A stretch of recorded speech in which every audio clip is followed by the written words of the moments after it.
The following is a presentation of the Force Center podcast feed.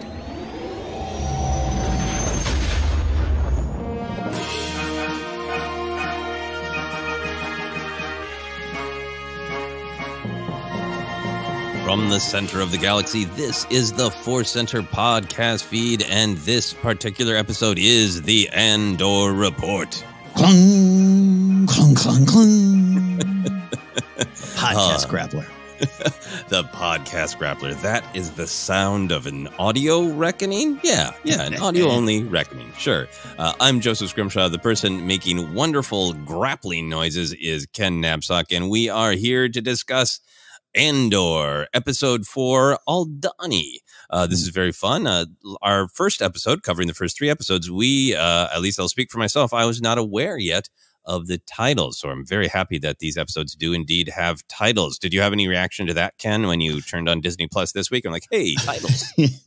Yeah, it's unfair. And it wasn't just the screeners. It was not up on Disney Plus that night. Those titles were not there, unless I'm crazy. Unless you're crazy, and I'm crazy. So some people pointed out, I saw, maybe not even us, but someone was like, oh, I guess people at screeners didn't get the titles. No one got the titles until like Thursday. But I loved it. I loved the reveal of it. Glad there's a title here this week. I was fine without them, I guess, but I love having them there. Yeah, no, absolutely. I'm very happy with them. And I'm also kind of happy because I think they're great, elegant titles. But they don't have that sort of multi-layered meaning, in my opinion, that The Mandalorian and the Book of Boba Fett titles have. So I also don't feel the need to spend a bunch of time discussing them. You know what? These ones are more like song titles, where like the episode 2 was That Would Be Me, which comes from his conversation with Marva. And that's almost like the song title comes from a line in the second verse that just captures the vibe. Like, I just gotta like that. The other ones truly are, especially the Clone Wars, when you dive into the morals, like there's a lot there. These ones, this is Aldhani. This has a lot to do with Aldhani. I'll take it. The spirit of Aldhani. It's happening on Aldhani. Why is the song Paradise City called Paradise City? It's the thing they say the most. It's what it's about. So there. Also wanted to say in the week since we had our first Andor report that I discovered that StarWars.com is indeed doing episode guides. As we record, the one for episode 4 is not up, but it's got some trivia galleries with some great clarifications, including a great clarification on the much discussed separatist symbol. Did you see this, Ken? I did, and I admit to some confusion, still trying to figure it out, turning to Alex Damon a lot and going, but what now? And it was interesting. And also just like that it was addressed. Yeah, no, I was thrilled, and I was thrilled that it was similar to what I guessed it might be, that that event is before the Clone Wars have broken out. So whatever that symbol is, Marva believes it means Republic. But soon it is going to mean something else. I'm very excited by that because I think it makes it just kind of interesting storytelling to start from that perspective of even before the Clone Wars, somebody who had a real problem with the Republic and aware that the Republic was doing things that were not necessarily moral, you know? Yeah, and tracks with the line we always reference, been the fight since 06. And also a little bit of, we're looking at some clarification on his age. Which I'm fine with. I know that's probably the most confusing part. I'm doing a lot of finger counting. Okay, 13. Okay, for 5 years, BBY. And that'll all come, or it won't, or that's it, right? That could be it, and the rest is inferred. We'll see. Here's what I'm doing, Ken, when it comes to age, like in years, and exactly what happened when, right? We know the Clone Wars was 3 years. We know that this is happening 5 years before A New Hope, so we can do the math there. There's 19 years between the end of the Clone Wars and A New Hope, so there's plenty of math to play with. The variable that right now is garbage is Cassian's age, right? Because it was the various reference guides of Rogue One that set him as like 25, 26, right? Yep. And look, now that we know that a part of those reference guides are actually lies, to cover things up. If you're already lying about where you were born, why not shave 10 years off your life? Hey. I'm not taking Cassian's stated age is true. No more. It's like his IMDb page. That's not his age or height. I love that. I'm with you on that. And I like that this show has turned at least that section of the visual guides and dictionaries into dinner theater, where we're all playing along. We're playing along with Marva. Exactly. And it was great in that trivia gallery that was acknowledged as well. It's like, what was said in this guide has been revealed to be a cover for Cassian. So we're in a brave new era where we're going to have to make some guesses about whether we trust the visual dictionaries. Very exciting. Yeah. All right, so we are going to get into episode 4, titled Aldani, written by Dan Gilroy, directed by Susanna White. About 40 minutes of actual storytelling. We always like to set the scene. Ken, did you have any specific ritual when you sat down to watch it? Did you watch right at midnight? What was your experience this week? Yeah, watched right at midnight. Nothing specific. Usually either work right up to it or try to get a baseball game in before I go into Star Wars mode again after a long day of work. But I'll tell you this, I was just downright excited, giddy even, as one might say. And I'm glad that you and I decided, we took that pact to not watch the 4th episode ahead of time. We did have access, fortunate to have that. You and I held hands like Thelma and Louise and said, we're not doing this, or we're doing this together. And we didn't. We held off. We honestly did. I was really excited. The patience paid off.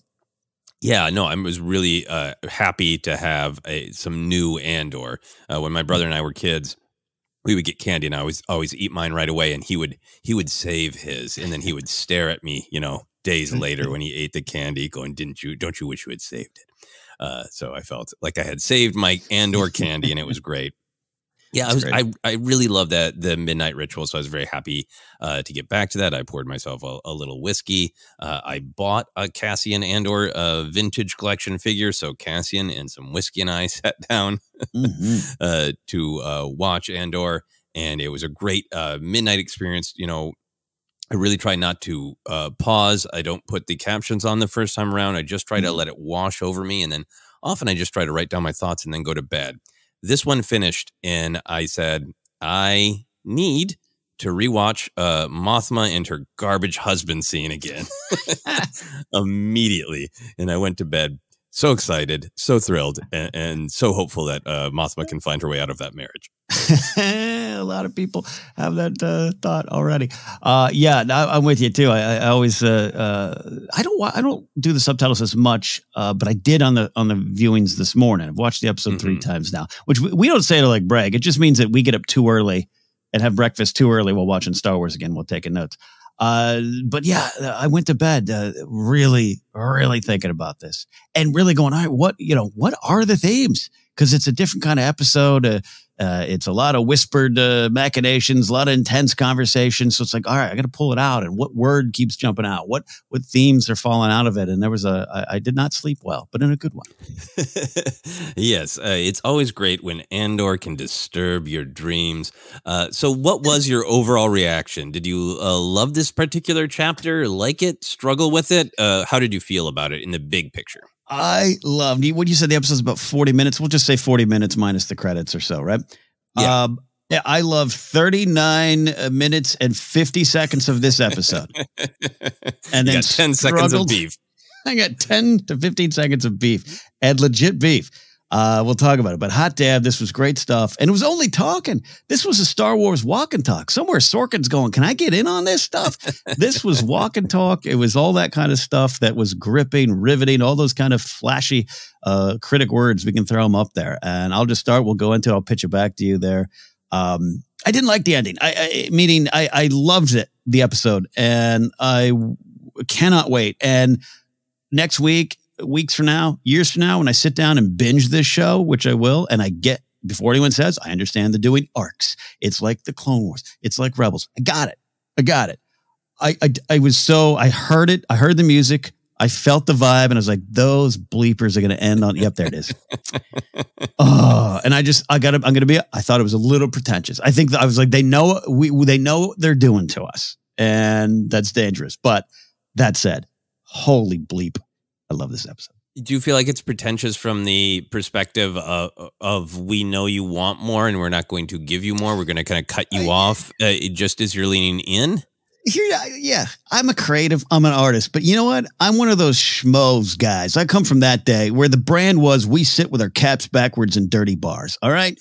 And I'm not saying I always agree with that take.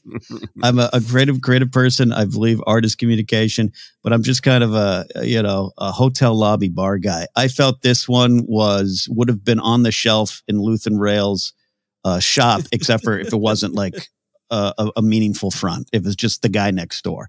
We sell art. I was a little like because the first two episodes of Andor, like they had the same kind of vibe, but it was a little more wrapped up, less mid sentence. This is like I'm going to need David Chase to explain what happens to Tony Soprano right after the type of like Journey's playing. And I'm loved this episode. I just was like, come on, guys, you know what you're all doing, but. Hey, it's a choice, and I respect artistic choices. Yeah, to me, I loved this episode. There's so many great things about it. I want to get to your beef and your cliffhanger, so I'll say this fast. I really do like. I like the evolution of it. I like that we're introduced to the heart of the conflict, the way people are living, and then the tyranny of the corpos who are basically just trying to please the Empire and stay on their good side. So we're introduced to a small conflict. We get into this arc and it's taking that small conflict on Ferrix and it's blowing it up and putting it onto the galactic stage. Great. It wasn't any revelation, but it was confirmation, right? That we got to see all three of those episodes together, and they are structured to have to be like a movie, the three episodes together, right? I feel like the first two episodes have a little bit of slow burn structure. I felt like episode 4 was act 1 of a new 3-act structure. And there are benefits of that because I feel like we watched exposition of this new act, right? Of this new movie within the TV show. Yeah. And because of that, we got these rich, detailed scenes of character and world building, but not a lot of forward movement on plot, which is fine because it will come. I will be patient. But the trade-off of that is then what is the level of elegance on the end? Because the end of something often confers meaning, right? Reminds you either this is a kind of summation of what it's been about, or this is the real big cliffhanger going forward. This is the question that this episode has asked. So the final beat will really remind you of that question and make you wonder what the answer is to it. And I felt like this episode almost succeeded in that, but I did feel a little bit like, the cliffhanger to me almost felt like, can Cassian finish his homework? That's the less generous interpretation. The more generous to me is this question of, for Cassian, will being around these people who are fully committed, will being immersed in this culture that has been utterly violated by the Empire, will it push him past being motivated by money to being truly motivated? That's one of the big questions of the series, and we know the answer. The answer is yes. The question is how, and I almost felt like that could have been underlined a little bit better, and the end would have been a little bit more satisfying for me as an individual episode. It will be just fine when I watch it, all three of these episodes together as an arc. But this one did feel a little like, hey, I love Clone Wars, but some episodes of Clone Wars are like that too, of like, it feels like the story set everything up, and then we find a way for people to walk off into the horizon so they can pull out and end the episode. And it did feel a little like that to me. Yeah, no, again, and I think there's some thematic stuff there. I love your take on it there. I think there's also a little bit of acceptance slash trust, which is a big theme for me in this episode, given to Cassian in the moment. So we'll break it down, and from that angle, look. And again, I'm talking by next week, this won't be a problem because we'll be just jamming that next episode button when we do the rewatch. But as an individual episode, it was what it was. Again, they made a choice, and we're here to discuss it. Yeah, I think it's going to be really fascinating to watch, though, because I think this is going to be the structure of this first season, because we know it has arcs, and we're going to get invested, and then we'll probably have a little bit of reset at the beginning of the next act. Maybe not, but that was definitely one of the things about this. It was great to meet all these new characters. Amazing to have quality Mothma time. But at the same time, we've all got excited about Bix and B2 Emo and Karn, and we only had a little bit of Karn time, so there's a little bit of that, reset. I also just think I'm fascinated by this continuing attempt to discover in this new era of streaming the balance between storytelling of what is a TV show. Like, I think you could write fascinating essays on all of these Star Wars shows together and say, what is a TV show? And in some ways, for me, like, The Mandalorian is the most traditional in that the season has one big story, but each episode, at the risk of even being repetitive in the way that people have poked fun at, of Din has an adventure every week and you get a complete adventure. And that is in contrast. There's many things about Andor that is different, which I celebrate because I want things to be different. But that is one of the main differences, right? Of, will Din take the quest? That's, never going to be the cliffhanger of a Mando episode. He's going to do the quest that episode. Yeah. No, I agree. Then again, we're in this new era, not just with Star Wars, but with streaming and how we present shows, binge versus not binge, the wonderful big chances shows take. It's fascinating stuff, especially for folks like us who often try to put pen to paper. But I agree with you on that take there. Yeah. So, but all that said, I embrace that it is different. I have patience, and I'm going to use it. What is in this episode was really great. My big picture reaction is that it continues to really feel like a Star Wars novel. It is deeply, deeply tied to Star Wars canon. I know there are some people who are enjoying it because it feels really different from Star Wars, and I understand what they're saying because it's like, we're not talking about the Force. Darth Vader has not popped up. A recognizable Cantina alien has not popped up, but it is so deeply tied to Star Wars canon in world and culture building ways, right? Like, you can watch this and you don't need to know the history of Chandrilla, but it's really deep and rich if you do. So I continue to really like that it's not kind of in your face connections, but detailed connections to the rest of Star Wars storytelling everywhere. I love all of the deep and ongoing themes that we'll talk about of the organic versus the mechanical. And I thought that's such a powerful Star Wars theme, and it was so there just in the visuals, right? Cutting from the hills and the rivers to the glaring white hallways of power. I thought this was a visually outstanding episode, going from the beauty of the hills of Aldhani to Mothma's amazing apartment, to Cyril's sad front door. Just everything looked amazing. You go back to that Lucas thing of like, you can watch him with just the music without the dialogue.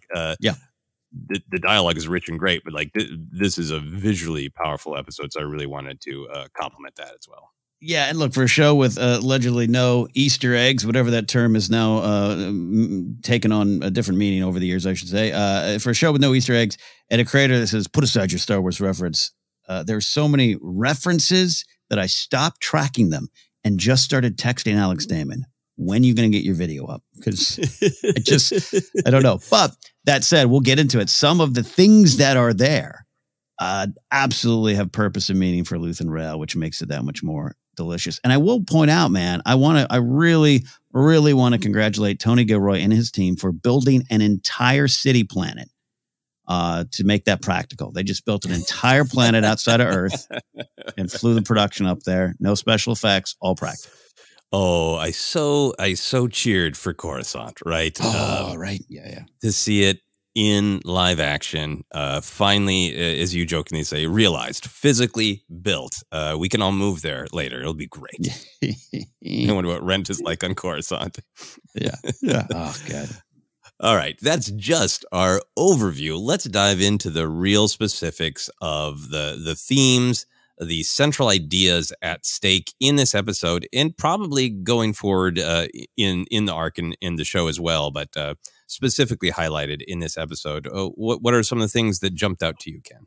There's once I about 4 a.m. really was zeroing in on what was there. There's a lot, and I'll be honest with you, I don't know which one I want to go first because they're all so wonderfully intertwined. There's even like sub themes. Like the episode starts with healing. Andor's there's like this healing the injured vibe that's going on with Andor, and dare I even say Karn. We'll see how that goes. That's like the opening. Hey, you're hurt. Grab some med packs, and that carries on through the entire episode and is brought up constantly. He's hurt.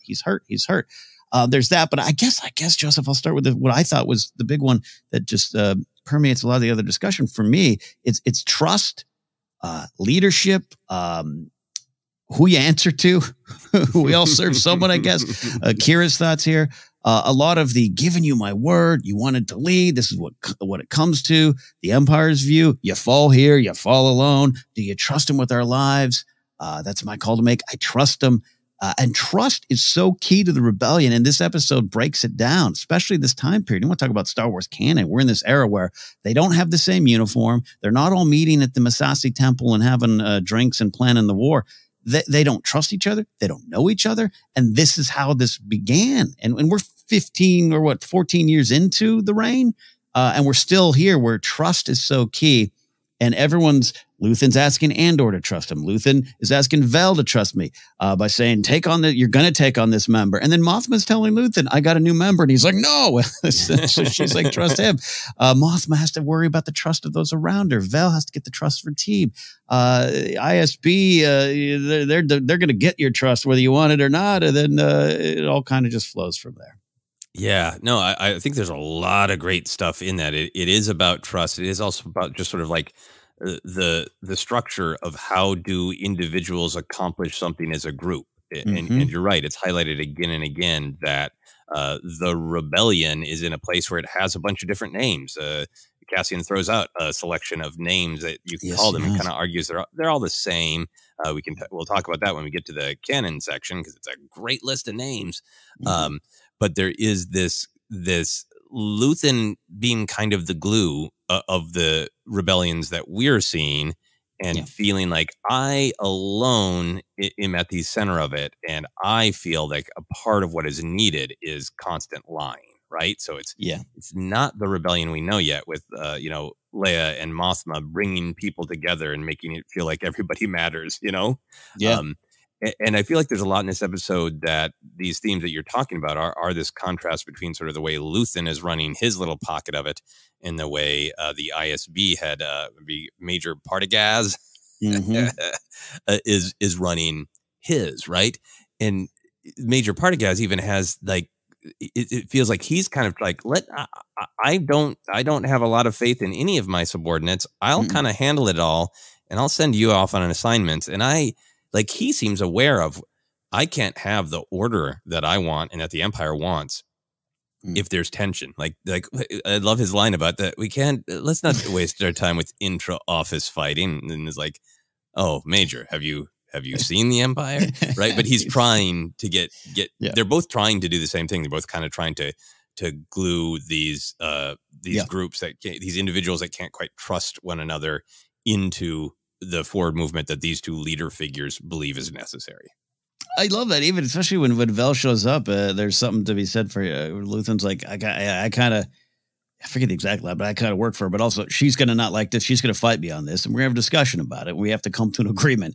My agreement carries some weight and carries 200,000 credits behind it, versus what you're describing with Anton Lesson's Partagaz character of just. No. I need you on the same page, but it's not a good same page, right? It's we talked about this last week with Karn. Karn often uses words and sentences and ideas that are often attributed to heroes or the good guys. Mm-hmm. And Anton Lesser here, Qyburn himself, just kind of being like, no, let's all get along. That seems good on the surface, but man, the differences are the stark about personality and individuality in the rebellion or the growing rebellion versus what he's trying to remove in the halls of the ISB. That's true. I mean, I think Luthen, we're seeing that he is making choices unilaterally and he's manipulating people, but you can also argue that he's trying to inspire, right? He wants the best out of Cassian. If Cassian, he loves listing things, right? So he does. Number one, Cassian will realize his true fighting spirit. Number two, he won't, and we'll use him and he's gone. It'll be one or two. Fine. Yeah. But I think Luthen wants one. He's clearly trying to inspire Vel to leadership, right? And Partagaz is not trying to inspire anyone. He is mocking them to keep them afraid of him, afraid of losing their position, and to get them to stay in the exact lane he has picked for them. Yeah, even with, what's her name? I forgot. Mira, right? Deidre Miro. Yeah. Deidre Miro. Yeah. Yeah, even that, right? Like, we will end this horrible meeting on a good note. Some of your reports are all right. So things are looking up there. You might still miss. Yeah. I really like that. I think the way I looked at this section of discussion is trust is a great word for it. I also thought it was really interesting to look at it as commitment, right?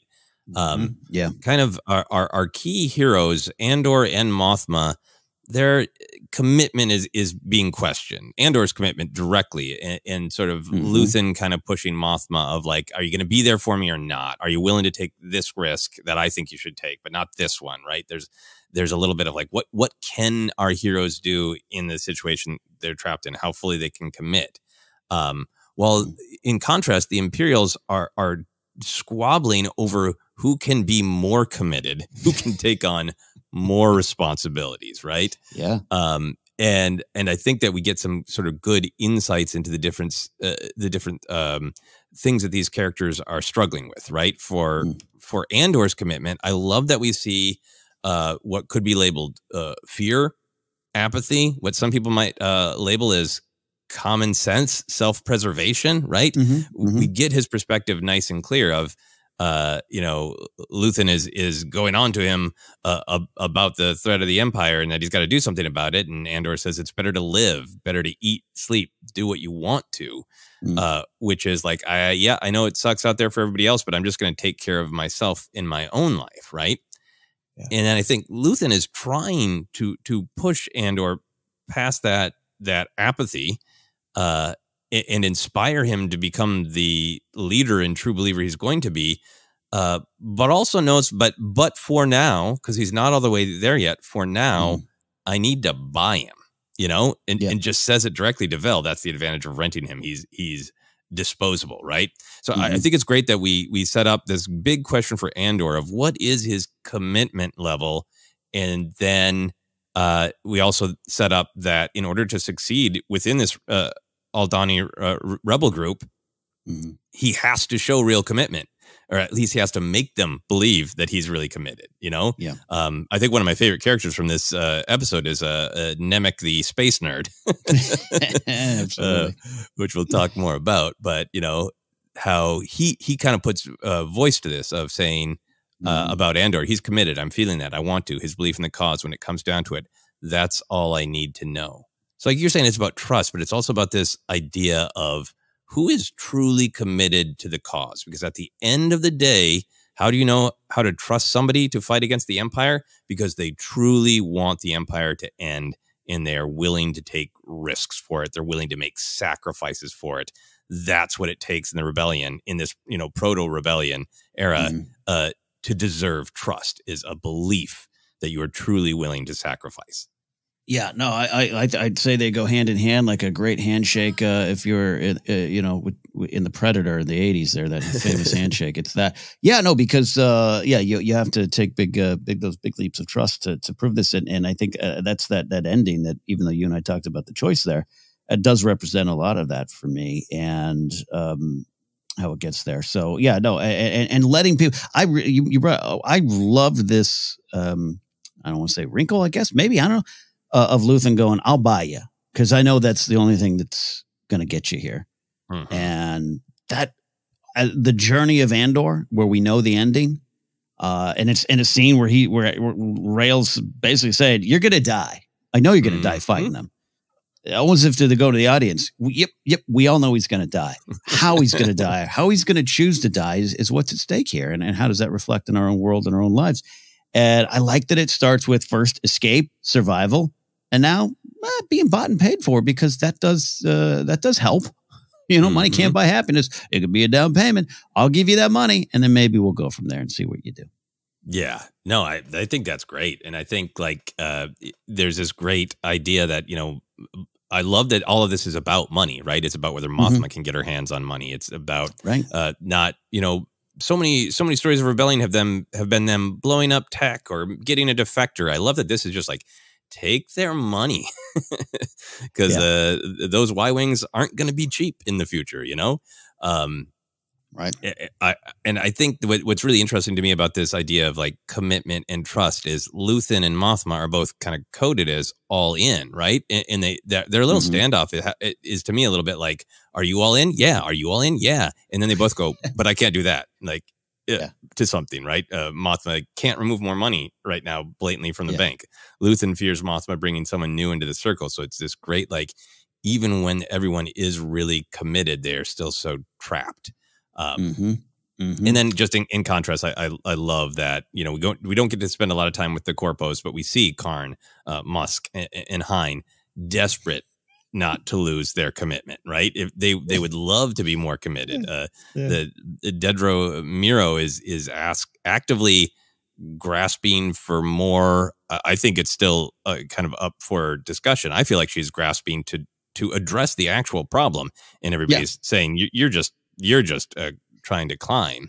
But can I just say it's really weird? I found myself rooting for her in a weird way, which I shouldn't be. But it's like, the good for her. She sees what's really going on. Oh, wait a minute, wrong team. I think that's what's really great there is that Partagaz goes on this speech, right, early on about he wants people to analyze the actual. He doesn't want reports after the fact. He wants people to know what's going on ahead of time to see the symptoms so they can kill it before it becomes a disease. And that's basically what Miro is presenting to him at the end of like, here's all these symptoms I've seen. And they are the clear symptoms of the disease of an organized rebellion. And it's not that, I don't think it's that Partagaz doesn't care about that. It's that he's got her in a lane. He's got her in a box, right? He doesn't want her doing the investigation work. She's from enforcement. He wants her to use her to quietly bring the hammer down. You know, I think it's important that it's not just a random report, right? He's impressed with her detention numbers. He's like, you're really good at being cruel and brutal. So I didn't bring you in here to think. I brought you in here to be cruel and brutal quietly for me. I brought you in here to be my quiet enforcer. Yeah, and I like what that means for the mistakes of the Empire, which I'm glad they have as we go for the story. But and it tracks, and I know you'll probably get to it as a theme because it's very clear. But you know, the organic versus mechanical type of thing. Well, this episode has, like you said, wide open nature versus sterile halls of power. It's right there. And this is the two sides. This is the fight where trust and commitment are forced to grow. I guess you could say almost they have to grow, or they just don't grow. With the rebels on a wide open field where anything can happen, you can do anything, you can be yourself. We have to do this to survive and make this happen. And the other side, you got someone going, I think there's a rebellion happening. Nah, that's not. You keep your reports aren't even in on time. It's fascinating to me. I'm saying from a comical point of view, but when you're tracking this story, the 19 years between Sith and New Hope, this is the stuff that's going on that makes it very interesting. Yeah, and it makes Partagaz really compelling because I don't feel like he's disbelieving her, right? It's just she is delivering exactly what he asked for in his opening speech, but he's going to handle it the way he wants to with the tools he wants to in the time he wants to, I think.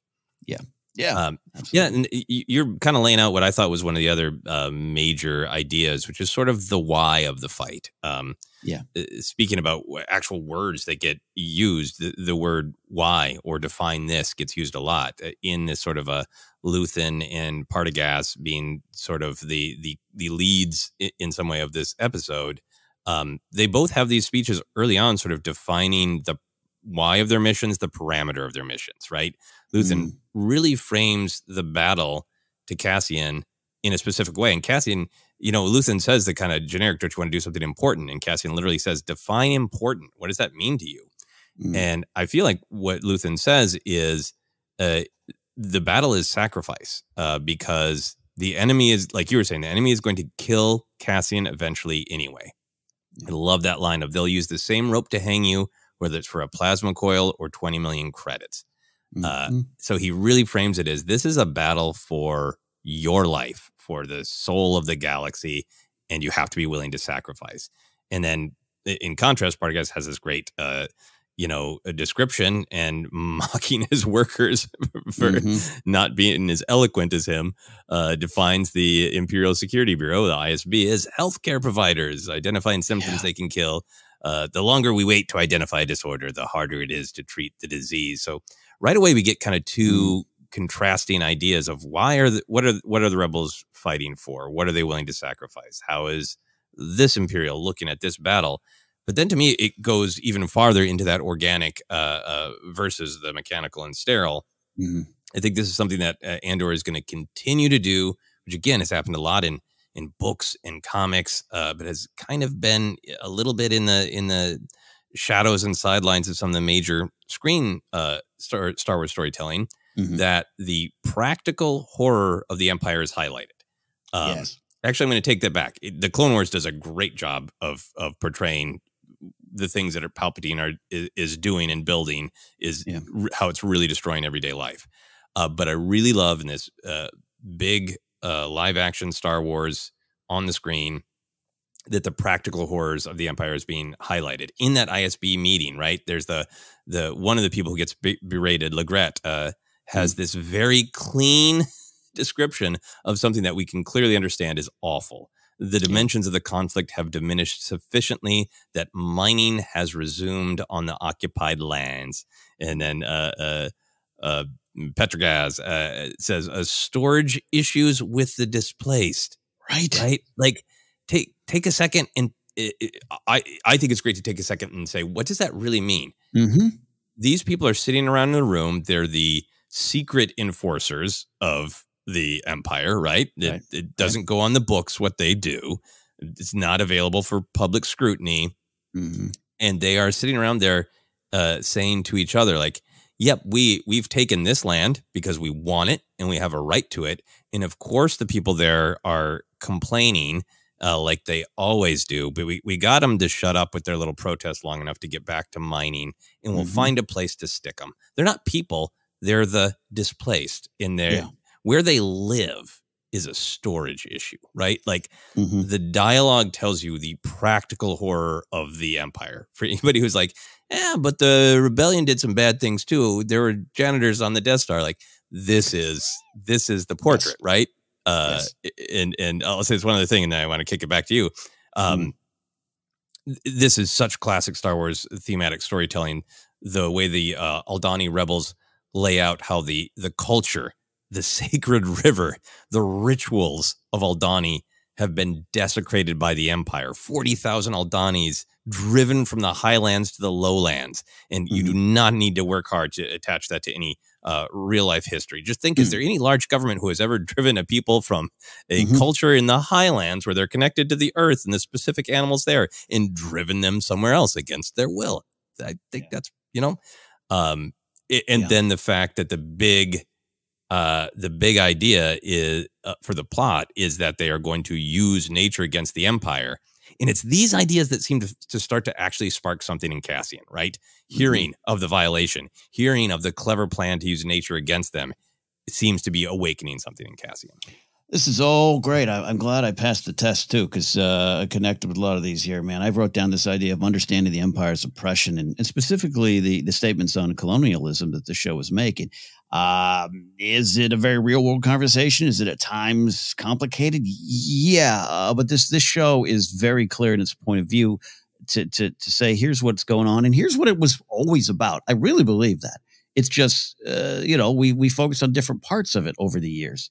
And the Aldani stuff destroyed in 10 years, hundreds of years of culture were wiped out that fast. A river dammed up. That Nemec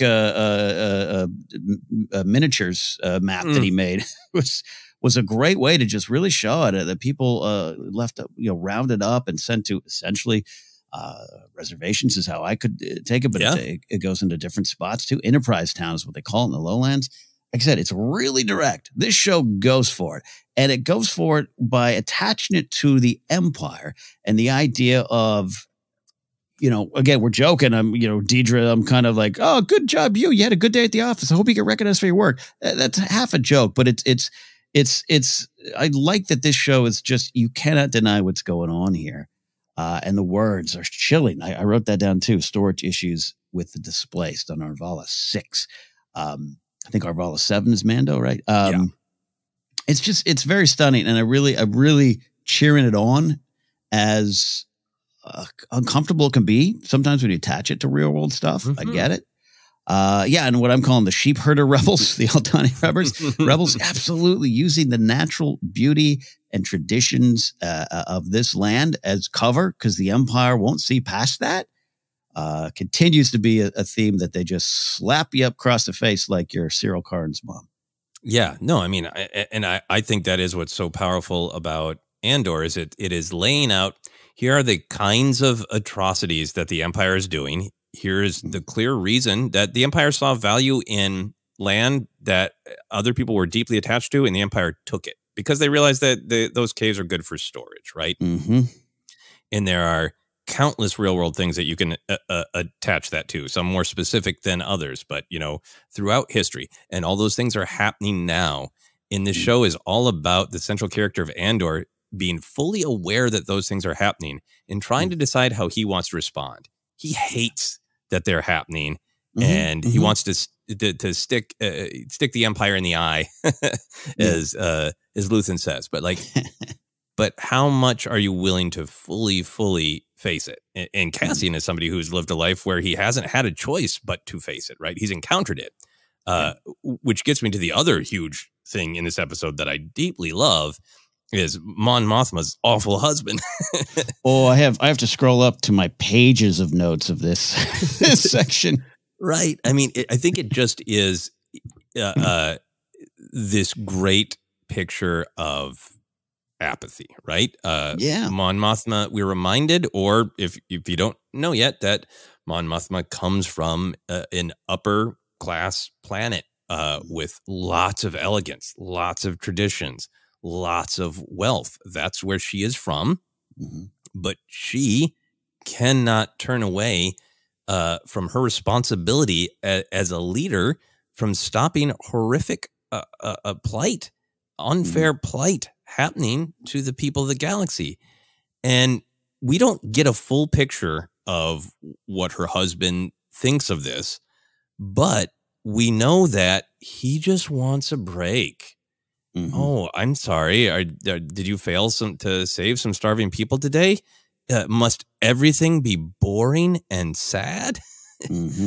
There's such power in that. It is obviously, I think we all need a break. We all, can't always be focused on tragedy. We'll all stop to cease to function.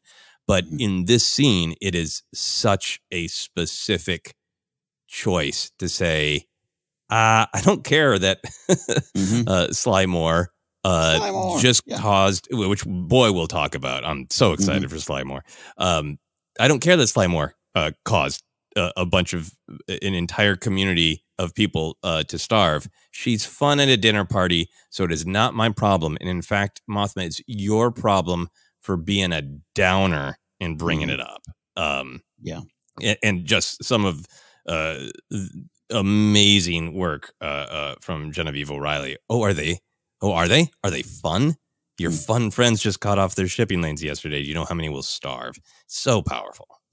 Yeah, this scene is it's just wonderful. It's what we always kind of wanted. Because look, we knew going into the show we were going to kind of get the heroes in high places stuff with Mothma, right? This is this is very much about class, station, and how to use your power. No surprise there. But damn, she is living the good life. She's the posh spice of the Senate if she wants to be, right? She could hide behind all that. She could stay there. So number one, you see she's truly risking everything. And you got her husband, Perrin, sitting there and still in the rarefied air. And I'll just say, that line you said, must everything be boring and sad, might as well have said, ugh, why do you have to bring politics into my Star Wars? It just absolutely was that. It was absolutely speaking to that. And again, it does not mean you can't enjoy the pew, pew, pew. It does not mean what Joseph said. Take some time for your mental health. These are all real world things we can deal with. And believe me, I'm here applauding references to Starkiller just as much as the deep politics. But this is the point of this guy. This is the point of the scene. These are his army buddies, right? The government and my regimental mate. Sly Moore, one step away from Masamita, working in the Vizier's private office. Vizier, how do you say it? I don't know. Vizier, yeah. And that's Masamita, yeah. Masamita.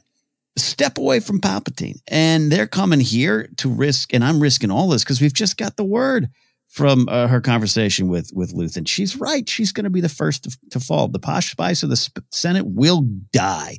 Will go. Will be imprisoned. She'll be the first to go.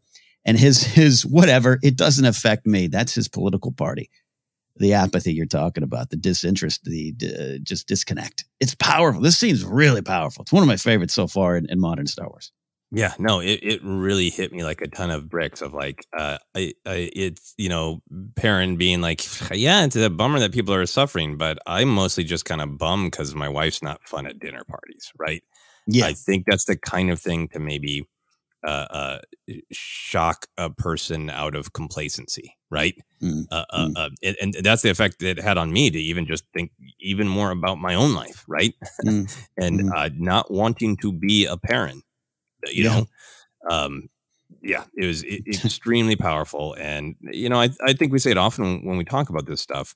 I think if you're a Star Wars fan, you get to choose kind of at what level you engage. And I love the fantasy. I love the escapism of Star Wars. It is a different galaxy, a different world. It's fun and it's thrilling. And I think it should be all those things. My only concern is when somebody claims that the politics aren't there. If that's not your favorite part of Star Wars, if Andor isn't your favorite show, that's fine. I so deeply, vehemently disagree with any statement that Star Wars is only escapism and doesn't have this stuff going on. This is the beating heart of Star Wars, and it always has been. You could cut from this scene to A New Hope to the Kenobi Luke scene of Luke saying, it's all so far away from here. I don't like it, but it's not my problem. And Kenobi going, that's your uncle talking. He doesn't want you to get involved. He doesn't want you to go on some damn fool idealistic crusade. Star Wars advocates be aware of the tragedy and trauma of others and get involved. It always has been. And this is a different take on that same conversation. Yeah, and I don't know if this is the appropriate time to talk about it, but I want to get into this idea of politics versus politicking, because I hear a lot, I love the politics in Andor, but when you dig in, what people mean is they like the quiet scenes in which characters are whispering to each other about other characters, which is machinations and politicking. It's the inner workings. It is a lot of the ISB stuff, and this show has that for sure. And guess what? Walk and talks. I love it. It's thrilling in its own way. It's very tense. All the stuff with Mothma is tense. Even that driver, I was like, is this ship going to explode when she gets in the car? Like the tension works. And that is a lot of the politicking, the maneuvers. So it is there, but the politics, which, I've heard you talk so eloquently before, Joseph, about politics are kind of how we decide to take care of our society and the worlds, and the communities and the individuals and the resources for all those people. That's kind of where the politics are, and your point of view on that. We talked last week about instead of follow the money, follow the empathy. That's the point of view. And this show is very clear. I'll stop short of saying it's very clear on what side it comes down on. But then again, that's a lie. It's just there. And what makes this, to me, a quote-unquote adult show isn't that this opens up in a brothel and we have a murder. It's that it is saying, hey, now is the time to connect to this and find the ways that you connect with this. Or maybe you don't, and then you can deal with that choice too. This show is very clear in that. Yeah. I mean, it's the politics of empathy. I think when Star Wars is explicit about politics, some of the great Padme episodes of Clone Wars, the policies do reflect real world policies, and they are policies of empathy. They are policies of that no one should be without the basics in life, because we are a rich enough society that everyone should have their basic needs met. No one should starve. And those are real politics. And you can look at policies in real life and you can agree with them, disagree with them, but at the end of the day, to me, you look at what is the philosophy behind them? What is the choice of shaping the society? Do you want to be everybody is out for themselves, and if you fight hard and you get yours, then good? Or do you want to be a society where we lift everybody up? And I feel like Star Wars has always been clear on that philosophical approach to politics. And then you get into actual politicking, right? Of who's giving a speech, who is being fully honest in their speech, who is manipulating one donor and then saying thing to another donor, who's kind of lying or doing some obnoxious, baby kissing or propaganda. And in Obi-Wan Kenobi doesn't like politicking, right? Yeah. Yeah. He doesn't he's very invested in empathy, but he's like, oh, politicians, right? there's a difference. And I think a lot of times when we say, I don't like politics, we're talking about that, right? Yes. Talking about kind of the public face of it. But at the end of the day, when laws are made and enforced, that is us deciding who we are.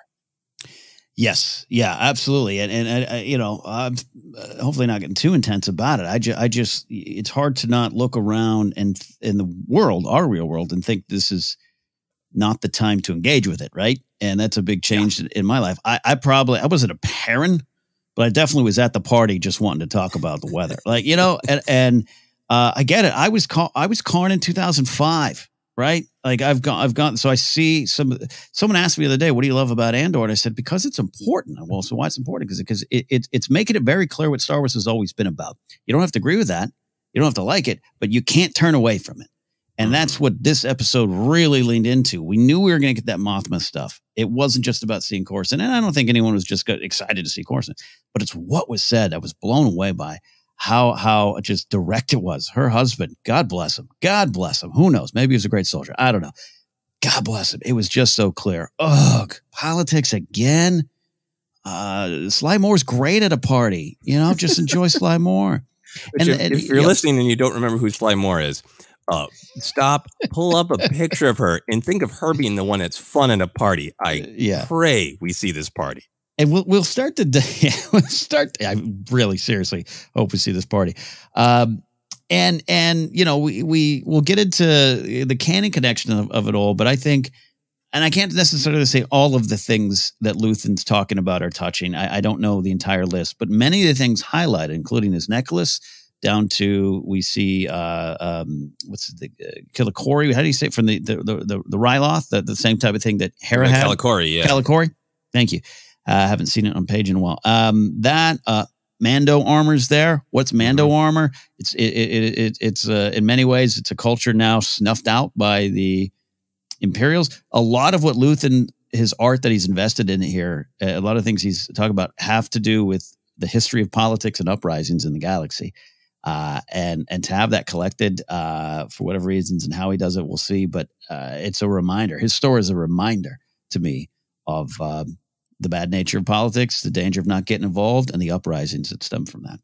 Yeah, no, I mean, I think this is maybe, you know, one of the reasons I think you and I kind of buckle a little bit when criticisms of, cameo is just this. Like, I did cheer to see Coruscant, and it wasn't because I remember that, I recognize that. It was because it has meaning. It's the seat of power in the galaxy. And what would it mean to be living high up in the beautiful part of Coruscant when all this horror is going on? And that's exactly what it, delivered. And I think you're touching on the last big theme that I wanted to talk about, which is this idea of sort of layers of identity, right? We see a lot of transformation, a lot of masks. It goes with your idea of truth. But I mean, Luthen's amazing transformation, right? He doesn't just have two sides. It is almost like kind of old school clowning, right? He doesn't just transform into his into his secret identity, right? He makes a clown-like transformation into a grotesque parody of wealth and non-involvement. Yes. He becomes a picture of what he hates, right? That shot of him, putting on all of these sort of ephemera, the wig and the rings, the props of this other person, this other life on Coruscant. And then the sort of like the little laugh thing is like, let's remember this character who is unaffected, right? Everything is just pleasant as we sell things, right? And even in his dialogue to Mon Mothma, this facade that he's keeping up because they don't know who this new chauffeur is, this new driver, if this person can be trusted. His specific line when Mothma's kind of making chit chat about the stress of getting everything done as a senator. And fake Luthen here, Futhen, says, "No, it's hard being surrounded by this much history and not be humbled by the insignificance of our daily anxieties. That line is just killer because I think it has this double meaning. It's got the sort of surface meaning of, if you just want to be like a student of history and sell fine art, you can. Daily anxieties, don't worry about it. Empires come and go. People suffer. Whatever. It's not my problem. I run an art gallery, right? There's this sort of facade of non-involvement. It doesn't affect me. But to your point, I think what he's sort of actually saying is, I am surrounded by the history of imperialism and rebellion against it, and it is keeping me focused on what my daily anxieties should be. Yeah, it's so deep there. I love the stuff, and we're so waiting for it, right? So, especially after meeting Lutheran and knowing what was coming, and I remember when I first saw the shot of him with the hair, I was like, "That's not Lutheran." I saw him with short hair. I fell for it. I thought it was a time jump thing. I'm thrilled by this. Oh, it's the best. And talk about spy thriller. Let's not forget, this is a theme throughout the entire show so far. The tense spy side of it is pretty crazy. He's practically Jennifer Garner in Alias, just puts on a wig. He is. It was this question too. It's I guess you could, what's the real face? Does Lutheran Rail is using this illusion of high society? But to me, I'm like, was that his true beginning? Did he start low and go up, start high and go low? How did he join this fight? And he plays on both sides because I think he knows he has to, and it's valuable. But yeah, I just was fascinated by that. I'd love to know more. We might not get that answer, but was this who he was in some way? And realized, I've got to get involved, which means I've got to, go underground. I got to take all this stuff off, or was he always low and he infiltrated and went high? I don't know. I'm fascinated by it. Yeah, and I'm sure we'll get the real story. I don't know why my gut instinct is that he started in this world. I think maybe it's because it kind of matches Mothma, that he's in this position where he could have just been this person. Something happened to him. We don't know what. That isn't just another part of his, collection as the owner of an art gallery, that Quadi Signet Blue Kyber Sky Stone, right? I believed him that means something to him. Vel's unclear relationship and attitude toward him, like, it's more than just covering her tracks when Cassian's poking more about who is he, what's his deal, and she says he is something we will never discuss, right? They're hinting at a bigger truth for Luthen, and to me it feels like, I could be utterly wrong, but to me, it feels like he started in this place of power and privilege and wealth where he could study wars of the past and be unaffected by conflicts of the present. And something happened to him and his life, and he became something else. And now he wears the mask of his previous self and almost wears it in a way to, demonstrate how disgusted he is by who he was. Yeah, well, I like that.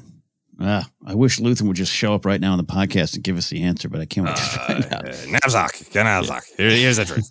I think that's like, I really like that even the art that Lutheran is showing Mothma and I think is, using to transfer, money, is a two-faced divinity, a sun goddess and a serpent from the overworld sharing the same mouth.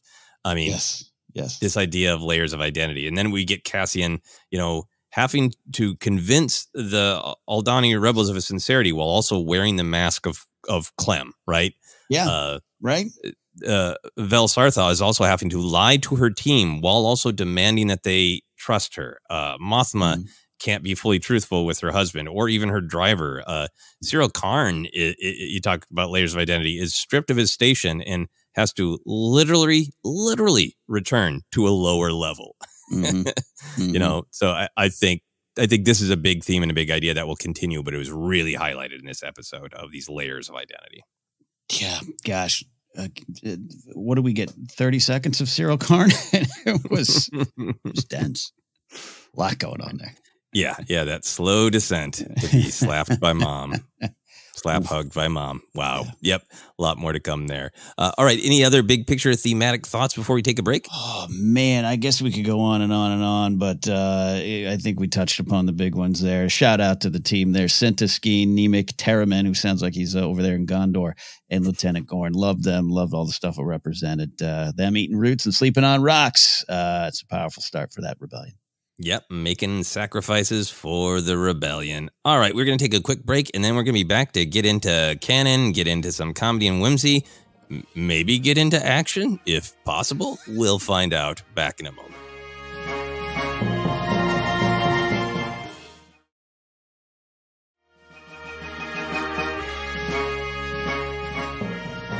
And we are back to continue our discussion of episode 4 of Andor, Aldhani. We are going to talk about canon, surprises, fun connections. We've alluded to some of them, but there's a lot of just references, right? But then there's a lot of kind of big picture ideas and questions. So I'm going to start there, Ken. There was a lot in this episode that kind of shared the general state of the rebellion, the alliance. Cassian rattles off different splinter groups that oppose the Empire, kind of saying they're all the same. He says, to Luthen, what are you? Are you Alliance, Sep, Guerrilla, Partisan Front?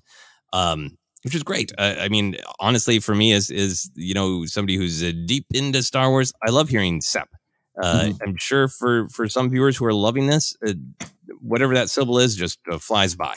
But it's one syllable with lots of meaning. From his perspective, the separatists, the lingering separatists, are still a part of this list.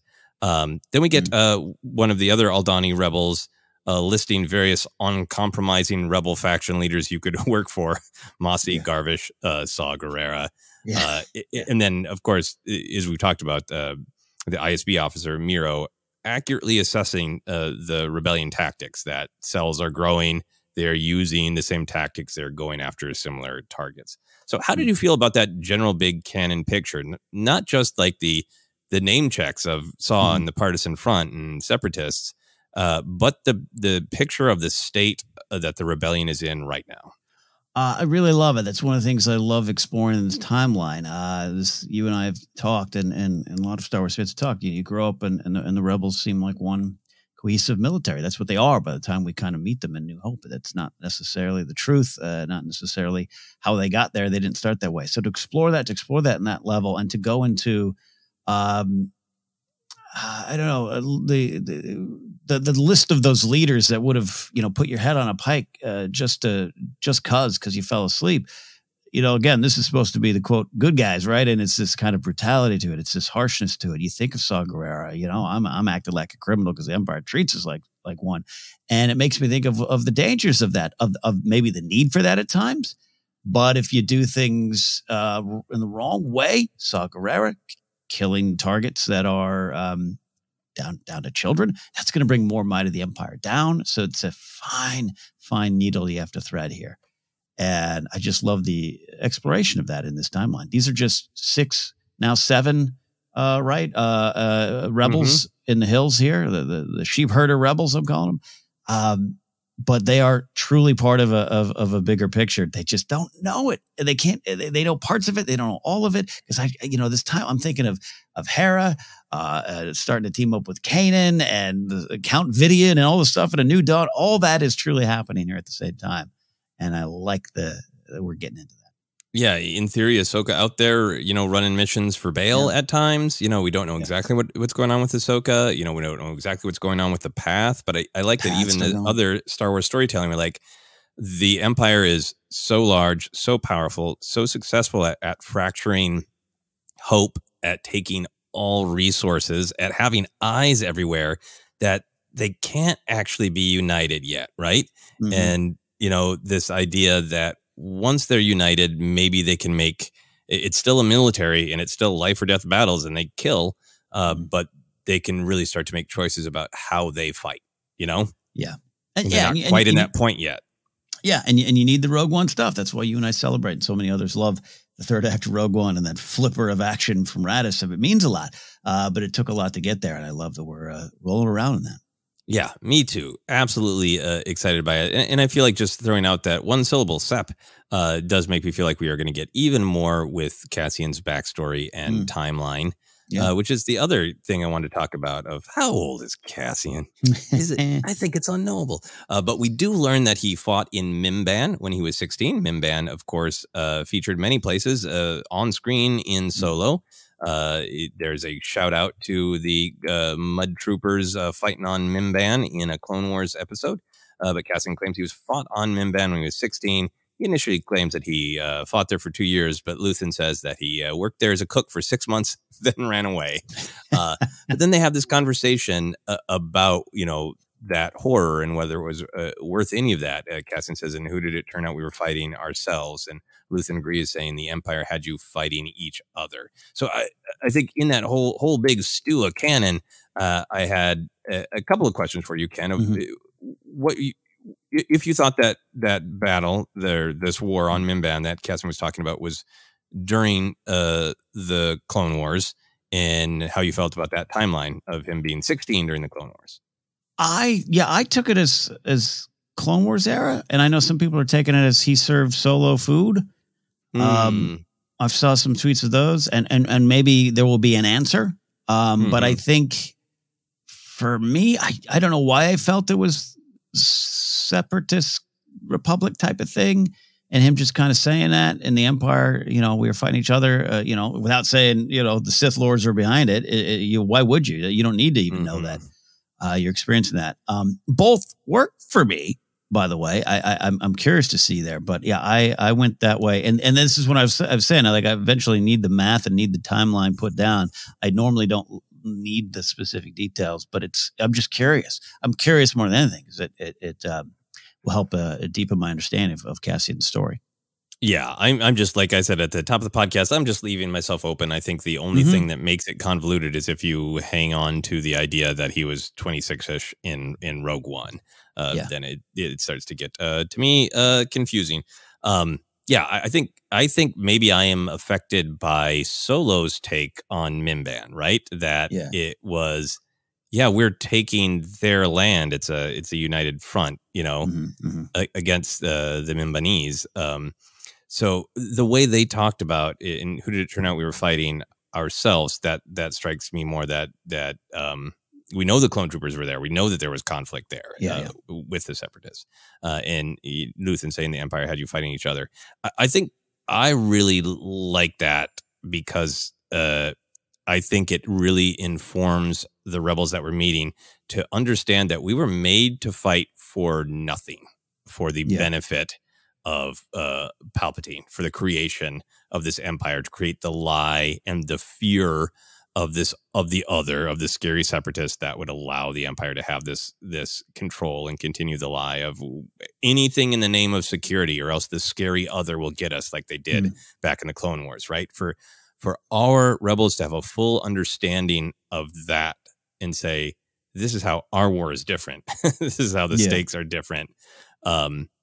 Is really powerful. And for me, I don't think Luthen necessarily knows, and then on this star date, Sidious met with Darth Tyrannus, but I think it was clear to Obi-Wan and Yoda that they'd been played, right? That the entire war. And so that information, that full understanding goes to Bail, goes to Mothma, goes to Luthen, Yeah, trickles on down. Yeah, absolutely. Yeah. All right. So from there, going into some other just, I was going to say fun things, but it's more than fun. This one's fun. Mednog. I wrote that down too. Luthen has Cassian slug some Mednog. I Googled that. That apparently seems to be new to Star Wars, that you can drink your Bacta, kids, like drink your Ovaltine. I want a commercial with Luthen. Drink your Mednog, kids. How did you feel about that? As a grown up, a fan of eggnog during the holiday seasons my whole life, non-alcoholic and alcoholic now. I really want some Mednog. It's not the prettiest word. It doesn't sound fun, but I like a nog, and a nog that could heal me. And by the way, with the first viewing, I didn't necessarily hear Mednog. And I just thought he had said Mednerg, like some alcoholic drink, and I bought that too, because that would make you feel good. So I was like, okay.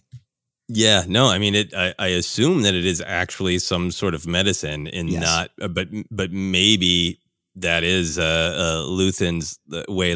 Sometimes people call whiskey liquid courage, right? You know? Yeah. This will set you right, kid. some space whiskey. I call it Mednog. Yeah, the cowboy cure. All right, some whiskey. Here we go. Yeah. Yes. I also just wanted to shout out the absolute wonder of seeing the ISB in live action, seeing a whole meeting, and also wondering if Yularen was there, of course.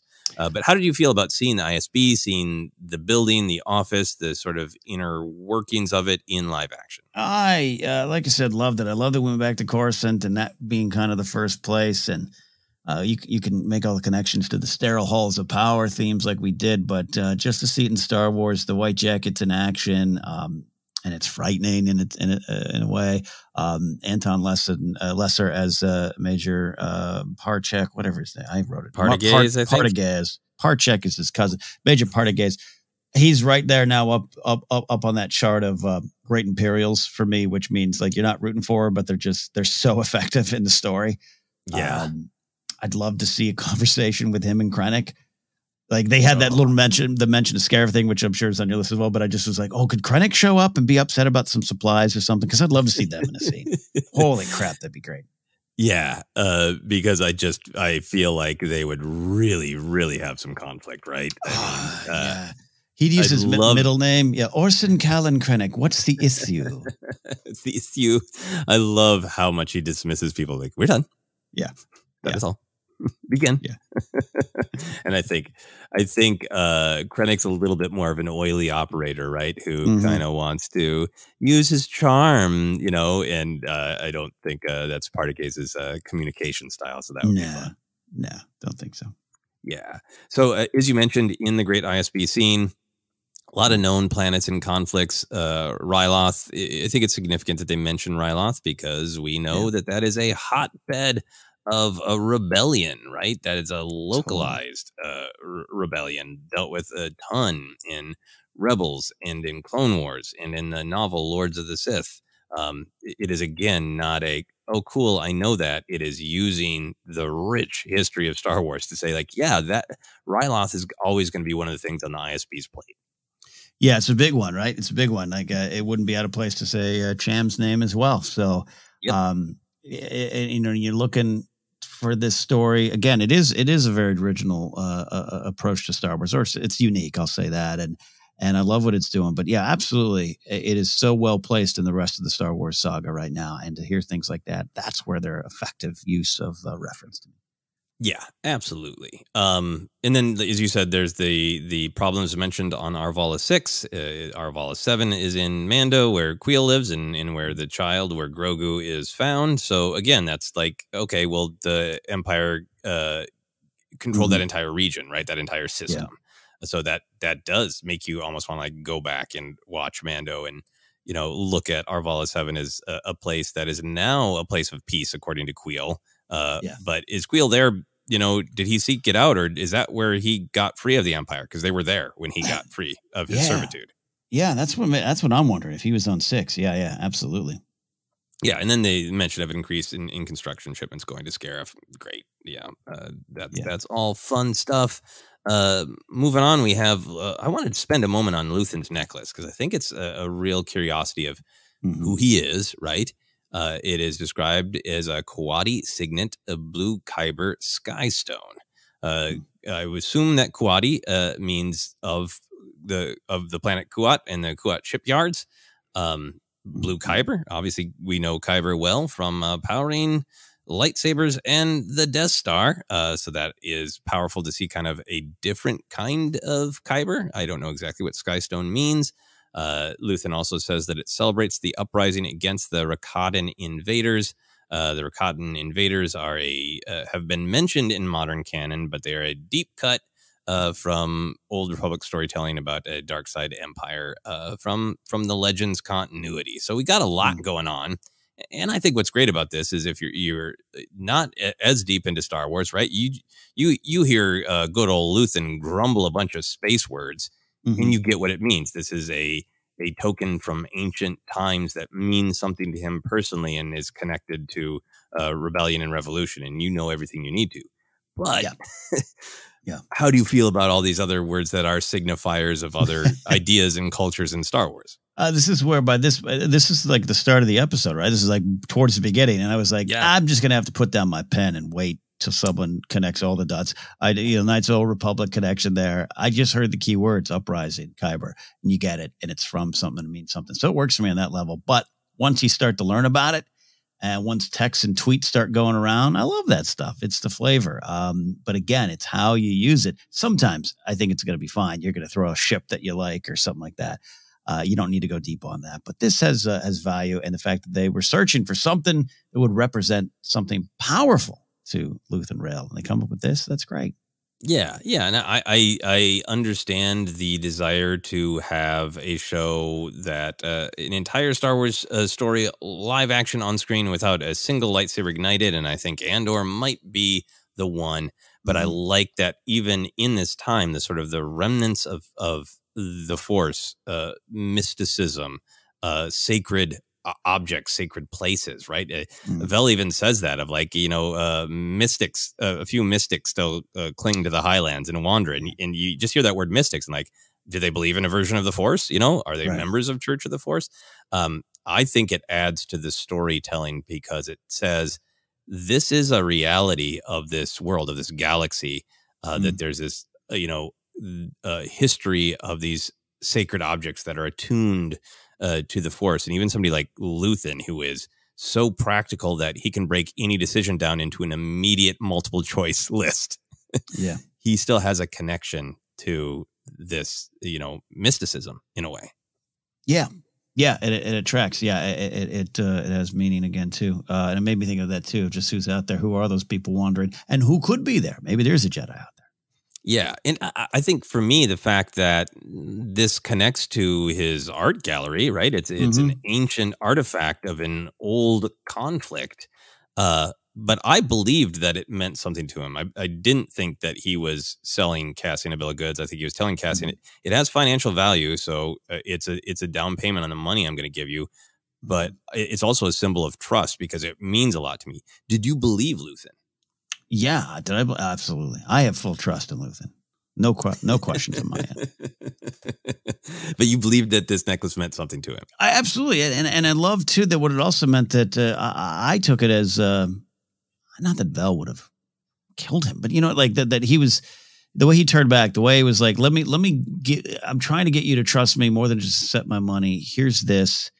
I'm gonna go deal with this. It worked for me in that level. Lutheran's striking all those chords. Yeah, absolutely. So it makes me excited to learn more about his past. Move on to just a little section. This is stuff that is maybe it's rich world building, but maybe it's more name checks entirely in the background, which you can pretty much only detect with the captions, at least myself, when Karn is getting off the ship, the shuttle. It's been a great time for mass space transit in Star Wars between Obi-Wan and Mando, both taking the space buses, and now Karn being shipped away. He is not. The credit is not as prominent as it was in Obi-Wan Kenobi, but Pablo Hidalgo is credited in these Andor credits as the Star Wars lore advisor as well. And I think there are these very meaningful connections of Ryloth. That's a part of the storytelling. But there is also just a lot of, I think, a desire to sort of fill every little empty space with a fun reference. But also, there's just been a lot from, honestly, legends or canon things that have been mentioned once. So they give you this sense of being connected to the larger Star Wars storytelling, but also sort of offer how much there is to be explored because we know these words, or you can Google these words, but they're still quite open, right? Tel Gordo Travel, the shuttle that Karn is forced to take, is from the old West End games, Star Wars role-playing games, where a ton of Star Wars names and lores come from. Hosnian Prime from the sequel trilogy is mentioned. Plexus is also another planet from the West End games. Euphonus Major is from a canon junior novel series by Jason Fry from 2015. So to me, this is clearly the hand of Pablo Hidalgo going, where I'm going to just sprinkle in all these names that if you want to dig for them, they suggest the possibility of continued storytelling. Mm-hmm. Do you agree with that? How do you feel about that? Am I bonkers? What are your thoughts? No, not bonker. Again, it's like the one of the previous episodes had like the Sky Cab or Space Cab or whatever. It was like one of the oldest ships, and that's from a 1993 game or something like that. I love that stuff, but again, it's done specifically, and it's done to sprinkle all this information, but also the tip of the iceberg storytelling that you're saying. Even in this series, is again going when they list the name of other cells or other leaders, I get excited by that because I don't want to forget that stuff's out there. And then I also don't think there's an end to the storytelling. There's so many other planets you can go to where this is playing out as is. And there's another Lutheran that might be doing that. There's someone who's working for Lutheran. There's someone who hasn't yet to work for Lutheran. Where's Dodonna in all this? Is he ready to is he left the Imperial Navy? All these kind of things just speak to more storytelling in this huge, huge galaxy. I also love going to Tatooine. I love going to Andor. I want more of that too. I'm not one of those, but all that could mean anything, or it could just mean what it is, a name. But the Hazian Prime is important. I love the use of that. It's interesting stuff. Yeah, I think maybe that's why I'm sort of fixating on it, is that one of the things I love about Star Wars storytelling is it's this vast playground, and it is connected, sometimes in deep, meaningful way. Ryloth is a planet that the spirit of the people is always going to rebel. So that's meaningful. That's not just a name check, right? It has meaning. It connects directly to others' stories. But then these other things are kind of like little shout outs for like, yep, this little bit of storytelling is valid. That's a part of the playground, and we can explore it more maybe someday. And I just feel like from that perspective, all of the Star Wars storytelling that is going on right now is invested in the idea that this is a connected universe and all this stuff is happening at the same time. And I think maybe what's being debated between fans is like, how explicit do you want that? Do you want Darth Vader to show up? Or do you want it to be in the background of a transit announcement so you can ignore it if you want? So I feel like it is the same thing, just this is maybe a 2 on the dial, and Vader showing up is an 11, Yeah, I like that. It's the reference style. We'll create that. The reference style. Speaking of that, of course, as you mentioned, in Luthen's gallery, we have a lot going on. We have some Mando armor, the Calicori. I'm sure there's a ton more. But the thing that he explicitly shows Mon Mothma is the Utapawan monk cudgel, which is just a great fun thing to say. Yeah. I like to imagine the Grand Inquisitor using this to hit people who make fun of his head shape. How did you feel about any specific comments or thoughts on his art gallery collection? Yeah, going to what I was saying earlier about some of the meanings of the art he's collecting or the art he has. Because true to Mothma, like, hey, I'm trying to have my husband collect things that aren't tools of war, which keeps with a lot of her thoughts. But I want to know more of that story of what could be going on in Utapau. What was that used for? What time in their history? Was it another uprising? I don't think Mothma's wrong, but I'd love to know the whole story. Yeah, no, I think it does have meaning. And I think you really brought it out by pointing out the Mando armor in the Calicori, that, the art gallery could have been coded as, here are things we dug up on ancient planets from civilizations that are long, long gone. But it's not that. Right? Right. It's not that. We recently crushed the Mandalorians and took all of their sacred Beskar. And here's some of it at a fancy store where we chuckle and buy things for our spouses, Yeah. Yeah. So I think that's a powerful distinction. Moving on here to the final chunk here is just everything going on. And perhaps my favorite scene in this episode, the Mothma versus Perrin. Lousy husband. There's a lot of great stuff that gets shouted out. The buddy from back in the day who's coming over is the governor of Hana, which I assume is Hana City on Chandrilla, which is the future home of the New Republic Senate. So that's just some great connected storytelling. The people who have been damaged by the policies of the Empire are the Gorman. They are later mentioned in Rebels by Mothma as being victims of Imperial tyranny. So that's just another little bit of connective tissue. But Sly Moore, let's go. When I think we got a question a little while back in a Q&A when we were talking about like, should Andor have all these connections? And I think you and I both felt like, there are people who might pop up, like Masamita in his wild flapping angry tongue would show up in Mothma's life. And here he is, the person who works in his private chamber, Sly Moore, weirdo, scary goth space bald alien, is being name checked, not because I think we're kind of the weirdos who would be like, Sly Moore, yes, right. Like the vast majority of people are like, Sly Moore, she's been on lunchboxes since I was a child. Why can't we move on to the new? These are people who are popping up because it's a connected universe, and it's so exciting to me. I don't say, I just really want to see that dinner. Just really need to see that dinner. Yeah. Cast Sly Moore, and that'd be great. Yeah. That'd be great. Yeah. And I think for me, there is also just I pulled up a picture. Anyway, of Sly Moore, really drilling into my eyes. So I think for me, there's also just a little bit of that. Like, I love the honest connection to the prequels, right? And Sly Moore is definitely design wise on the more kind of pulpy, over the top side of things, right? And I love the idea that she could show up and a little bit more grounded. We're gonna get the dark, grounded, gritty version of Sly Moore. Exactly. And then the other name listed, Ars Danger. Is in the Tarkin novel and the Catalyst novel. The Wikipedia page for Ars Danger is fun.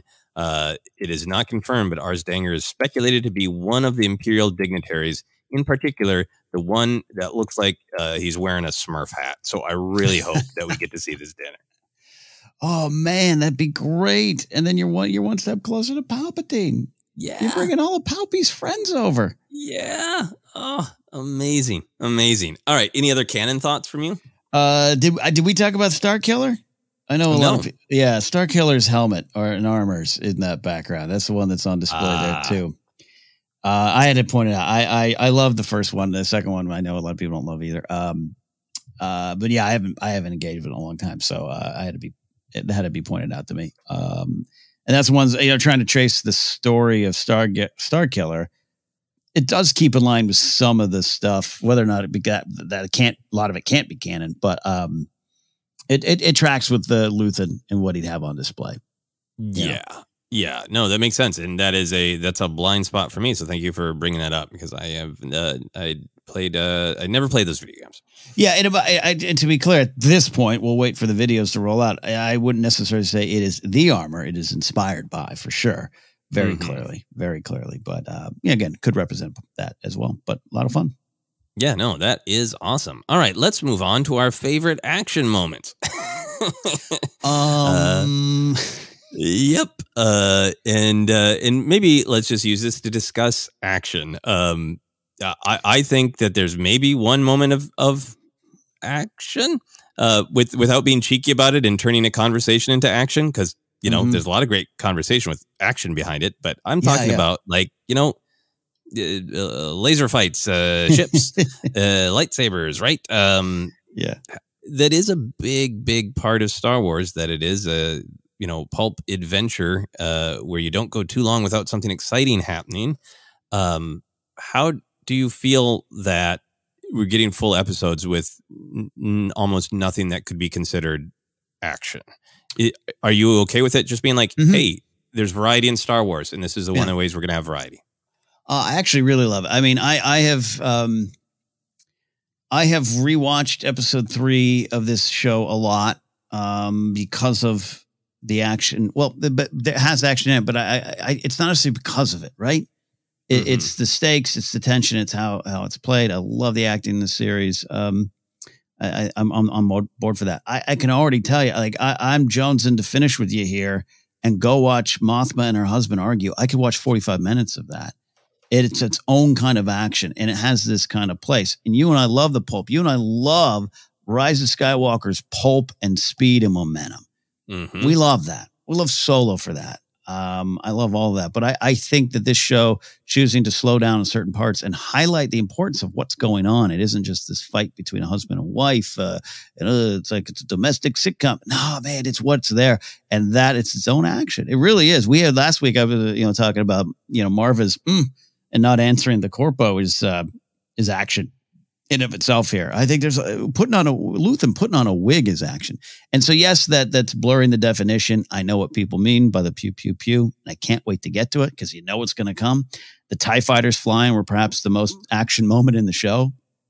And it was well done. It was haunting. That sound that we're so familiar with took on an additional meaning for me this time around. So I am really enjoying where this is because I know we'll get to the actual action in a bit. Yeah, and I think the fact that we're watching events being planned that are going to explode into action and meaningful action, the attempted heist and the stealing of the credits, is coming. We are building to that, and that's what makes this a spy thriller. That there are almost moments where people consider taking an action, a big action, and they're literally being watched. Like I love that scene where Cassian looks at the flight controls and thinks about stealing the ship, and the ship itself looks at him, right? And I'm fine with it having that tension.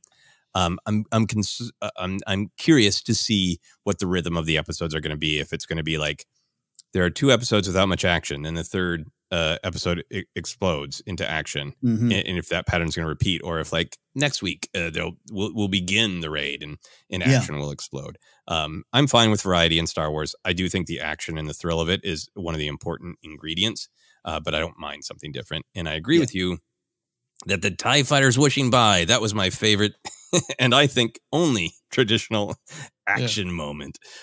Maybe Cassian wincing in pain. From medical treatment, but even that's stretching it for me. Yeah, the sound of Gorn on his speeder bike, that classic speeder sound is always fun. But that TIE fighters in action, having to duck down, it just worked for me, man. It was fun, fun to hear. It took a sound that we know well and made it truly terrifying because of the character's fear. So I thought that was a great action moment. A lot more moments of comedy and whimsy, as far as I'm concerned. Some of it darker. Comedy, but definitely some great moments. So, Ken, what are some of your favorite moments of comedy and whimsy in this episode? Yeah, gosh, I'm looking down at my notes. I forgot to write down a lot of lines. I'll tell you what, the third time I watched this episode, I didn't do notes. I was like, I'm just going to want to watch. I want a second washing over. And I was going to do a little bit more of this. But I'll say this. I'll go to Chief Hine. But I had nothing to do with this. It's just one of the best lines, and then it has great purpose. Blevins comment, and then Sergeant, what's his name, Mosk saying, raising his hand, and Blevin goes, seriously, just great. that is excuse me, that is such a great moment of comedy. It's got almost like this Three Stooges vibe where you're seeing things. We saw things from their perspective, and it was scary from the Corpo's perspective, but from Blevin's perspective, like, you bumbling fools. And Hine, but I had nothing to do with this. And Blevin says, well, exactly. Makes that great speech about ineptitude and irresponsibility, and then the hand raise. The great thing is I think the comedy of that really comes from we've heard Mosk bloviate so much, right? And he thinks he's going to do that again. He thinks he's going to manipulate Blevin the way he manipulated Karn with these great speeches about the only way to keep the knife sharp is to use it. And Blevin's like, you would even consider speaking to me? Very, very funny. What are some other moments for you? A lot of it, the Lutheran stuff. I mean, this episode starts with a great line of, well, it's been a day of surprises for all of us. He's hitting on all cylinders, man. Lutheran is something else. Absolutely great. Some moments of comedy or whimsy for me. I really like the goats with just extra horns. Yeah. It was one of those moments where it felt like, it's Star Wars. A lot of the animals are kind of similar to other animals. Like, these are goats, but they got more horns. Don't worry about it. That's space goats. Space goats. Yeah. I love that. I really love some of Mothma and Luthen's kind of fake banter, fake pleasant banter when Mothma is talking about, I have to get this thing from my husband because it's his day of days. It's a Chandrillan custom, one of our many. And Luthen says, yours is a rich history. And Mothma says, well, that's a kind way of putting it. Which is just like this kind of sort of barb about culture that is maybe passive aggressive, kind of Mm-hmm. trying to have a sense of humor about your own culture. That Mon Mothma is like, we make a celebration out of everything.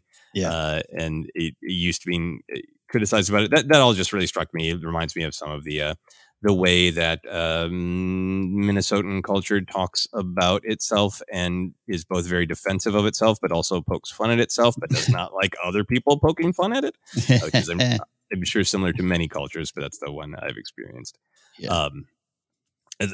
There's so many great lines between Mothma and her husband Perrin, but I really liked the cutting end of their conversation where Perrin says, "There's rumors you bought me a present." And Mothma says, "It's going back." Go back. Oh, Perrin, what a lop. He's something special. Yeah. And oh man, I can't wait to see if we get more. I said earlier that I really liked Nemec. I lovingly called him the space nerd. I love that he is coded a little bit for comedy, right? We have a lot of people who are, look big and strong physically and emotionally, and leaders and fighters. And Nemec says,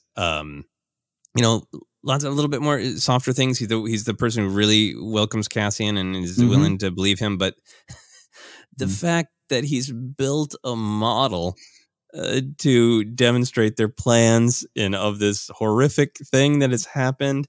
And then I love that they take the time to acknowledge it when the part is being lifted. And he says, "I'll do it. It's fragile, that piece. The ring gets into the glue." And then later he says, "Obviously, it's not to scale." I just love having like a model nerd in Star Wars. Well, look, you got a lot of, tough kind of grizzled folks here in the fight, including Lutheran when he's on the ground and what we saw on Ferrix. And it just represents it. It definitely takes all kinds. It's community. The fact that he's asleep is very, I can empathize with that. But that he's the first to trust in a way. He's the first to recognize what is there inside Andor, and he's part of the fight. It takes all kinds.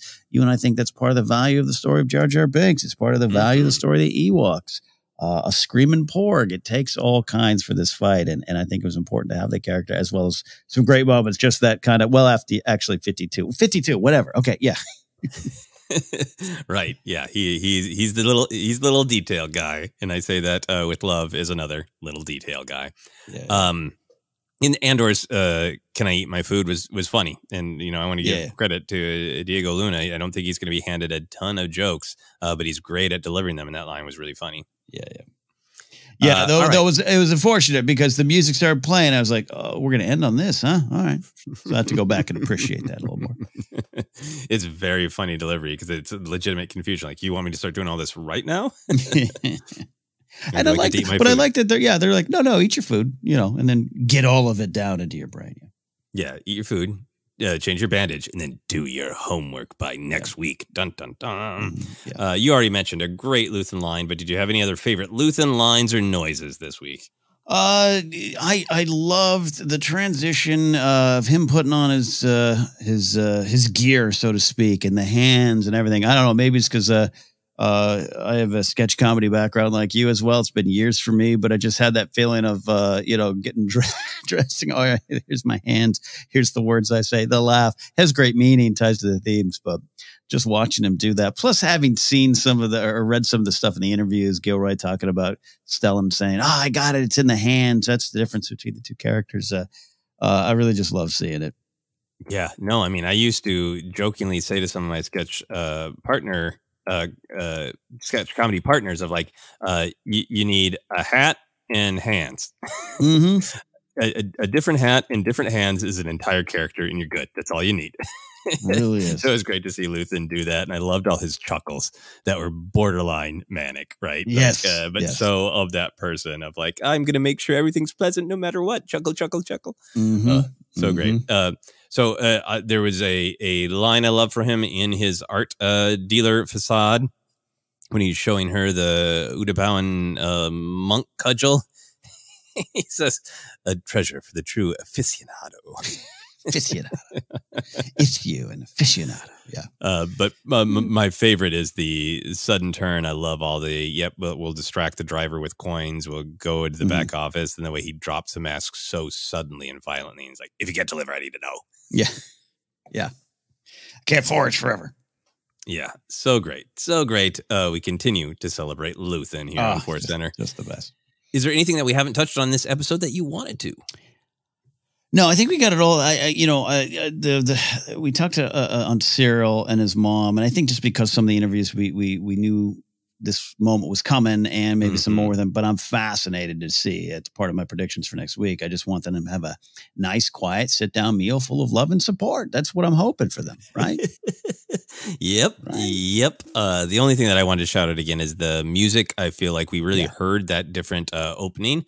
With the Andor and that great looks like a moon with the light side that becomes the sort of early rebellion symbol. But this was a different music, much more assertive, a lot of drums, a lot of energy, a lot of it felt like, are you in or are you out is what the music was saying. Really great stuff. Let's talk about predictions and hopes for next episode, because my first one is quality Karn family time. Oh, yeah. Because we do have hints. We got that great interview with the actor playing Edie Karn and Cyril Karn as well, about the sort of pressure that has been put on him by his mother. But I'm so fascinated to see that they live on some lower levels. There was a very much, real world. This is not an illustrious place to live on Coruscant.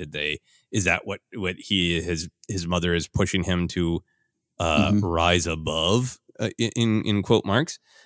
Or is this something they have fallen to that he is trying to restore them? I think that's all going to tell us a lot about him, and I'm really excited for it. Yeah, just opened the direction that they go. You get a lot with his, tight hospital corners haircut and approach to life and the high strung. You could see where maybe some of it, where they might want to go, but I'm just really interested in it. And again, I don't think we're experiencing a redemption story. Again, could be wrong. I think we're experiencing maybe a hardening story, like hardening your thoughts, and just seeing where it comes in, and there could be some valuable lessons. And I think great comedy in that too. So overprotective mom comedy, sign me up, but also the things behind it and just his face, not feeling sorry for him, but when Blevins stripping them of everything and sending them back, and you lost your job, you shut down the company essentially. And him, you got Hind, I didn't do anything, and Mosk with a question, but you got Karn there, just like he's imploding even more, and it's just I'm loving Kyle Solar in this role. Yeah, no, that was the face of someone facing their greatest fear, right? I mean, I think he was like, oh man, I'm going to be in trouble. With Hind, and like, no, I've entirely lost all power, been stripped of everything, and it's a fascinating character. He went there to get power, right? He went there to get control over other people. He had his control taken away, and now he's being stripped down and sent home. That is fascinating. I can't wait for that. I'm also excited to see if we're going to keep getting little revelations about Luthen's backstory, and in particular, what personally has motivated Luthen, right? Mothma is fascinating to me because she made this choice to be a leader and to lead with empathy, and she takes that seriously, and she's not backing down from it. Maybe we'll get more of her personal life, but that is who she is, right? But Luthen, we don't know. He seems scarred to the soul by something that has made him say, this is unacceptable, and I will sacrifice anything to bring the Empire down. And I would want to know what that is. Yeah, you were mentioning the conversation with Andor in the third episode, just kind of, even though he's not on the same level of Cassian and come from the same background, there's something that he gets, something he's connected to. And again, him being an older character in this timeline, he can stretch back a few years, who does he know? What hurt him? Fascinated by it. Yeah, absolutely great stuff. Looking forward to it all, as well as just some fun noises from Luthen. We like to wrap up by talking about what merch we might want based on these episodes. I can't wait to see. There's already been a couple of Andor action figures, but to see what rolls out from this gritty, grounded Star Wars show. But what merch would you want based on this episode, Ken? Yeah, I definitely think we need the recipe on how to make Mednog. So maybe like a Jennifer Landa or Bonnie Barton, our friend. She does a lot of good arts and crafts and that kind of stuff. That'd be great. I just want how to make Mednog. Maybe a Landa TikTok, and I'll down in that I have that back thing still going on with me. I'll med-nog myself to sleep. Look, if I can slug medicine out of a flask, man, I'd be very, very happy for that. A couple other things that I want is I just want to be sure to mention this. Blue is my favorite color. I want Mon Mothma's awesome blue space car. I don't care if it's Hot Wheels. My preference is it's a 3 3/4 action figure set where you get Mon Mothma, her garbage husband, in the awesome car. Yeah. But that car was amazing, and I want to own it. It was a great design, so slick, so blue. Yeah, classic from the prequel era in my mind, right? Carrying that kind of high society thing. Yeah, no, love that idea. Good action playset. A major part of Zog. I definitely need as well. Yeah, and we need a dress your Luthen doll set, right? That comes with that amazing. Just sort of space closet he has, and you can choose which Luthen you're presenting to the world. So dramatic when all that came down too. The shelves coming down. It was so wonderful. Oh my gosh, yes, get a full play set. Batteries included. Batteries included. And my final one is I think that Lego sets are great, but I would like Nemec to release a handmade model kit of the brothel from episode 1. I think that everybody would enjoy that. That's amazing. I also think we need him to do like a Star Wars canon YouTube channel where he's just painting miniatures and doing art, like doing models. But he's in character, so we're getting it's a canon story. Yeah, that's what I want. Absolutely. Nemec's Twitch channel. Yes, that would be a thing of beauty. Absolutely. All right, that is our big look at episode 4 of Andor. Ken, where can people find us? Hey, we are the Force Center podcast feed. Thanks for listening. Thanks for joining us for this discussion. We dive deep and hope you enjoy it. You can find us on Twitter at Force Center Pod. We're on Instagram and YouTube as well. Live YouTube Q&A coming up Friday, September 30th. Wow, we're already there. So hopefully y'all can join for that if you're listening to us right now. We're on Facebook at Force Center Podcast. We're available on a lot of spots, including Apple Podcasts, Google Podcasts, Stitcher, TuneIn, iHeartRadio. Just search. You'll find us. You can get merch at tpublic.com/user/Force Center and support us directly at patreon.com/Force Center. A lot of you listen to the very end because I know some of you come to my comedy shows. Go to Napzok.com to get information on my upcoming comedy shows with headliner Mark Ellis. I'll be following him around to New York City on October 6th and 7th, La Jolla down there outside San Diego, 14th through 15th, and then October 28th up in Seattle at a great club called The Crocodile. More dates on the way as well. So check out that at KenNapzok.com. Joseph, where can they find you? Yeah, you can find me on all the social media. Twitter, Instagram, TikTok is at Joseph Scrimshaw, and you can check out my website, josephscrimshaw.com, to links to all sorts of other things. If you are going to be in the Portland, Oregon area from October 7th through the 9th, I will be at the HP Lovecraft Film Festival. A short horror film I made is going to be playing there, and I'll be doing a couple of fun surprise things at the convention as well. Also, a ton of listeners have been very kind in answering the call of subscribing to my YouTube channel, watching some more things so I can get that channel monetized again. If you're interested in that, you can just go to YouTube and search for Joseph Scrimshaw, and I will pop right up. But for now, for myself, for Ken, for Luthen's wig, this has been the Andor Report.